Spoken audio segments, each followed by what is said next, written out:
नमस्कार, मी अंकिता जाधव. आपण पाहताय जय महाराष्ट्र बातमीपत्रात तुम्हा सगळ्यांचं स्वागत. बातमीपत्राच्या सुरुवातीला मोठी बातमी राजकीय वर्तुळातून.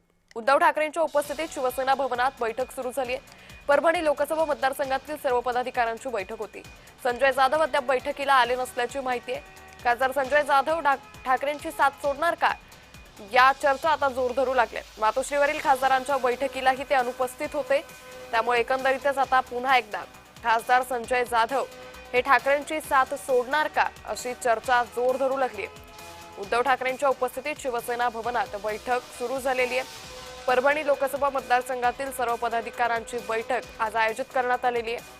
संजय जाधव मात्र अद्यापही बैठकीला आले नसल्याची माहिती आहे. यापूर्वीही मातोश्रीवर जी बैठक झाली होती त्या बैठकीला संजय जाधव अनुपस्थित होते. त्यामुळे एकंदरीतच संजय जाधव हे ठाकरेंची साथ सोडणार का, अशा चर्चा जोर धरू लागल्या होत्या. त्यातच आज परभणीतील जिल्हाधिकाऱ्यांची पदाधिकाऱ्यांची बैठक ही बोलावण्यात आली होती. त्यामध्येही आता संजय जाधव अनुपस्थित असल्याचं पाहायला मिळतंय. तर या संदर्भात अधिक माहिती घेणार आहोत आमचे प्रतिनिधी जय पवार यांच्याकडून. जय, शिवसेना भवनात ठाकरे गटाची महत्त्वाची बैठक पार पडते, मात्र खासदार संजय जाधव अजूनही या बैठकीसाठी आलेले नाहीयेत. काय अधिक अपडेट?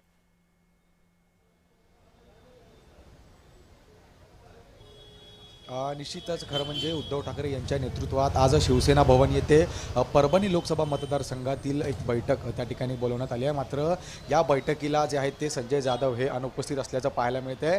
इतर जे उद्धव ठाकरेंच्या सोबतचे इतर जे नेते आहेत हे सुद्धा त्या ठिकाणी दाखल झाले आहेत. अंबादास दानवे असतील, त्यासोबत संजय राऊत असतील, मिलिंद नार्वेकर हे सुद्धा आता या ठिकाणी शिवसेना भवन इथे पोहोचले आहेत. मात्र आपण पाहतो की संजय जाधव हे आज या बैठकीला अनुपस्थित असल्याचं पाहायला मिळते. खरं म्हणजे यापूर्वी सुद्धा जे उद्धव ठाकरे यांच्या माध्यमातून मातोश्री या ठिकाणी सुद्धा सर्व खासदारांची बैठक बोलवण्यात आली होती आणि त्या बैठकीला सुद्धा संजय जाधव हे त्या ठिकाणी आले नव्हते. आणि यानंतर आता दुसरी ही जी बैठक आहे या बैठकीला सुद्धा संजय जाधव हे अनुपस्थित. त्यामुळे उद्धव ठाकरे आणि संजय जाधव यांचा काही संपर्क होत नाहीये का, असा सुद्धा प्रश्नचिन्ह त्या ठिकाणी उपस्थित केला जात आहे.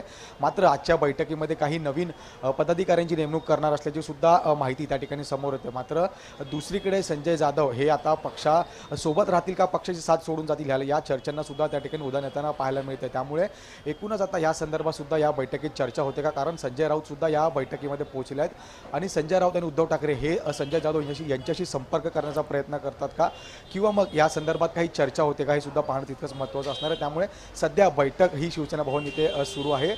परभणीचे आमदार असतील किंवा इतर पदाधिकारी त्या ठिकाणी पोहोचले आहेत. मात्र खासदार संजय जाधव हे आता या बैठकीला अनुपस्थित असल्याचं पाहायला मिळतं. त्यामुळे बैठक संपल्यानंतर संजय राऊत असतील किंवा उद्धव ठाकरे यांच्या माध्यमातून या संदर्भातली काही प्रतिक्रिया येते काही सुद्धा पाहणं तितकंच महत्त्वाचं असणार आहे. निश्चित जय, त्यामुळे एकंदरीतच या बैठकी संदर्भातले अपडेट आम्ही तुमच्याकडून घेत राहू. तुर्तास धन्यवाद आपण दिलेल्या सविस्तर माहितीसाठी.